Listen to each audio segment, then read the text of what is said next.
Hello दोस्तों, नमस्कार। आज आपके लिए एक नई कहानी लेके आई हूँ जिसका शीर्षक है दुख दर्द की मांग। महामानव रत्नदेव की कथा।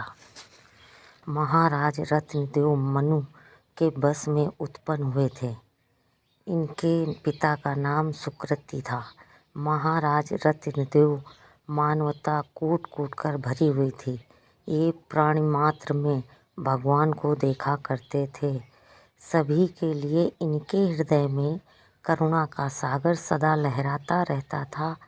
देवयोग से इनका परिवार भी इन्हीं की तरह उदार बन गया था।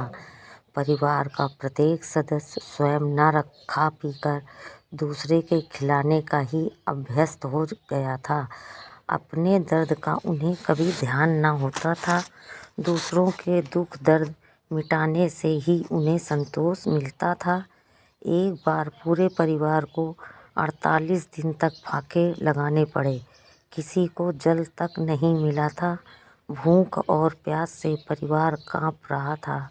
सहयोग से उन्हें 49वें दिन प्रातःकाल ही थोड़ा सा खीर हलवा मिला। ज्यों ही उन लोगों ने भोजन करना चाहा, त्यों ही अतिथि के रूप में एक ब्राह्मण आ गए। अतिथि को आया देख लोग संतुष्ट हो गए, मानो उनकी भूख प्यास ही मिट गई। बड़ी श्रद्धा और आदर से उन्होंने अतिथि ब्राह्मण को भोजन कराया। ब्राह्मण देवता के चले जाने के बाद बचे हुए अन्न को रत्नदेव ने आपस में बांट लिया। ज्यों ही उन्होंने भोजन करना चाहा, त्यों ही एक शूद्र अतिथि आ गया। रत्नदेव ने इस अतिथि को भी पूर्ण संतुष्ट किया। उन्हें मालूम पड़ा कि भगवान ने ही उनका भोजन कर लिया है। वे भगवान के स्तुति स्मरण में विभोर हो गए। शूद्र अतिथि के जाते ही वहाँ एक अतिथि और आ गया। उनके पास बहुत से कुत्ते थे। उसने कहा, मैं बहुत भूखा हूँ, मेरे कुत्ते भी बहुत भूखे हैं, कुछ खाने को दीजिए। रत्नदेव ने जो कुछ बचा था सब का सब उस भूखे अतिथि को दे दिया और भगमय कुत्तों और अतिथि को प्रेम से प्रणाम किया। अब केवल जल बच रहा था, वह भी केवल एक ही व्यक्ति के पीने भर के लिए था। वे आपस में बांटकर उस जल को पीना ही चाह रहे थे कि एक चंडाल आ गया और कहा, मैं प्यासा हूँ, मुझे जल दे दीजिए। चंडाल की वाणी करुणा से भरी हुई थी, मारे प्यास के उसके मुख से बोली नहीं निकल रही थी। उनकी दशा को देखकर रत्नदेव का हृदय दया से आर्द्र हो गया।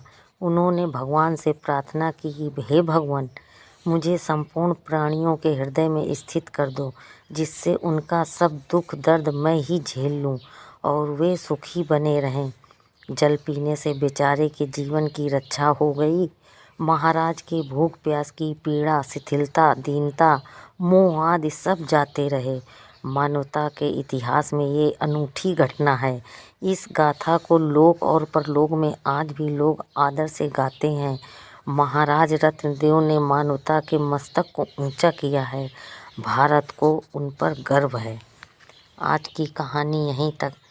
दोस्तों, हमारी कहानी पूरी सुनने के बाद आपको कुछ न कुछ सीखने को ज़रूर मिलेगा, इसलिए आज की कहानी यहीं तक। अगर हमारी कहानी आप लोगों को पसंद आ रही हो तो प्लीज़ आपसे रिक्वेस्ट है कि हमारी वीडियो को पूरा देखकर लाइक और सब्सक्राइब और एक छोटा सा प्यारा सा कमेंट ज़रूर करना, जिससे मेरी भी और भी प्रेरणा होगी आप लोगों तक कहानी पहुंचाने की।